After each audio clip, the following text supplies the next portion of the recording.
Hacía apenas 8 meses este mismo edificio era el símbolo de la empresa más valuada de Estados Unidos que no había salido a la bolsa. Cientos de empleados llegaban cada día convencidos de que estaban cambiando el mundo, que su jefe era un visionario, que el futuro pertenecía a WeWork.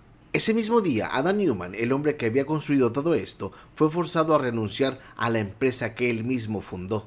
Pero aquí está la parte que a mí me sigue pareciendo fascinante y perturbadora al mismo tiempo. Lo dejaron irse con $1.700 millones. $1.700 millones por destruir una empresa, por quemar el dinero de miles de inversionistas, por construir el fraude más elegante de Silicon Valley. Para entender cómo cae un imperio, primero tienes que entender cómo se construyó. Adam Neumann nació en Israel en 1979. Creció en un kibutz, una comunidad colectiva donde todos comparten todo. Esa idea de comunidad, de espacio compartido, de pertenencia, nunca lo abandonó. Lo convertiría años después en su mayor herramienta de venta. Llegó a Nueva York sin dinero y con un inglés imperfecto. Vendió rodilleras para bebés, vendió ropa y fracasó varias veces. Y entonces, en 2010, tuvo la idea. La idea era comprar espacios de oficina, remodelarlos con estética de Silicon Valley, futbolitos, cerveza gratis y muros de ladrillo expuestos, y rentarlos por escritorio a startups, freelancers y empresas que quisieran sentirse parte de algo más grande que una oficina. Simple, brillante y perfectamente ajustada al Zeitgeist de 2010. El problema es que Neumann no solo vio un negocio inmobiliario, él vio una religión y ahí comenzó todo. WeWork creció con una velocidad que el mundo empresarial no había visto antes. Un dato es que en 2014 WeWork valió 1.500 millones, en 2015 5.000 millones, en 2017 20.000 millones y en enero del 2019 47.000 millones. De 0 a 47.000 millones en solo 9 años. Pero había aquí algo importante que los números no mostraban. WeWork nunca, pero nunca generó ganancias. Por cada dólar que ganaba, gastaba 2. Firmaba contratos de arrendamiento de 20 años para remodelar edificios y los rentaba mes a mes a sus clientes. El riesgo era completamente asimétrico y nadie quiso verlo porque el show era demasiado bueno. Adam Neumann era el show. Llegaba a las juntas descalzo, hablaba de elevar la conciencia del mundo.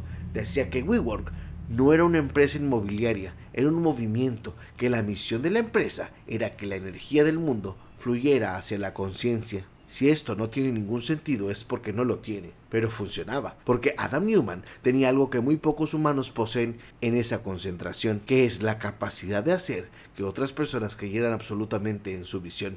Otro dato es que SoftBank, el fondo japonés de inversiones más grande del mundo, le dio a WeWork más de $10.000 millones. Su fundador, Masayoshi Son, dijo después que había tomado una decisión emocional y no racional. Una decisión emocional de $10.000 millones.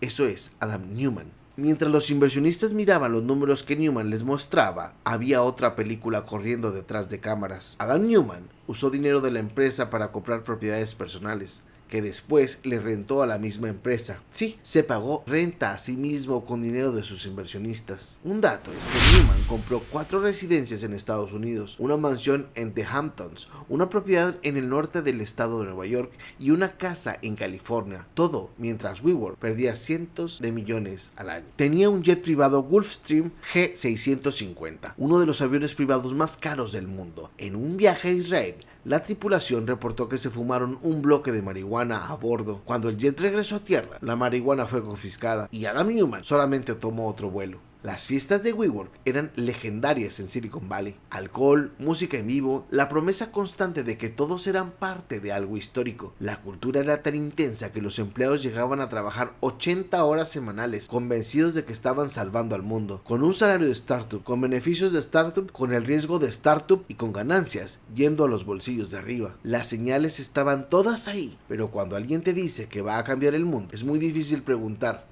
oye, ¿y cuánto estás perdiendo al mes? En agosto de 2019, WeWork presentó su prospecto para salir a bolsa, el documento que le dice al mundo exactamente cómo funciona tu empresa, cuánto ganas, cuánto pierdes y cómo tomas las decisiones. Y el mundo finalmente leyó. Lo que el documento reveló fue que WeWork perdió $1.900 millones en 2018, Newman había registrado la marca Wii a su nombre personal y después se la vendió a su propia empresa por 5.9 millones. Tenía el control absoluto de la empresa mediante acciones de supervoto. Su voto valía 20 veces más que el de cualquier otro accionista y había una cláusula que decía que si Newman moría, su esposa, sin tener ninguna experiencia empresarial, heredaba el control de la empresa. Cuando esto salió al mercado, el mercado propiamente reaccionó con una sola palabra: no. La evaluación colapsó. De 47.000 millones pasó a 10.000 millones en semanas, luego a 8.000 millones. La salida a la bolsa fue cancelada y los inversionistas, que habían estado callados durante años, finalmente dijeron lo que todos pensaban. Esto nunca fue una empresa tecnológica, siempre fue una empresa inmobiliaria con narrativa de Silicon Valley encima. El 23 de septiembre del 2019, Adam Neumann renunció como CEO de WeWork bajo presión y sin opción. Pero aquí es donde la historia se pone verdaderamente perturbadora. El acuerdo de salida fue que SoftBank, el mismo fondo que perdió miles de millones con WeWork, le pagó a Neumann $1.700 millones para que se fuera. Eso incluía 185 millones como fee de consultoría por un contrato de 4 años. Un contrato de consultoría con el hombre que destruyó a la empresa. Increíble, pero cierto. Mientras Neumann se iba con 1.700 millones, WeWork despidió a más de 12.000 empleados, personas que habían apostado sus carreras, sus años y su energía a la visión de un hombre que nunca tuvo que rendir cuentas. Algunos empleados habían rechazado ofertas de Google, de Amazon o Apple para trabajar en WeWork, convencidos de que las opciones de acciones los harían millonarios. Esas opciones no valían absolutamente nada. Adam Neumann se mudó a Tel Aviv con 1.700 millones en la bolsa y empezó a planear su próximo negocio. El caso WeWork no es solo la historia de un hombre con mal juicio, es un espejo que muestra cómo funciona realmente el poder en el mundo de los negocios. Los inversionistas lo sabían, los analistas lo sabían, los periodistas que cubrían a Silicon Valley lo sabían, pero el dinero que seguía llegando era tan grande y la narrativa tan seductora que nadie quiso ser el primero en decir: el rey está desnudo, porque en el mundo del capital en riesgo, el que señala los problemas demasiado pronto se queda fuera del siguiente gran negocio.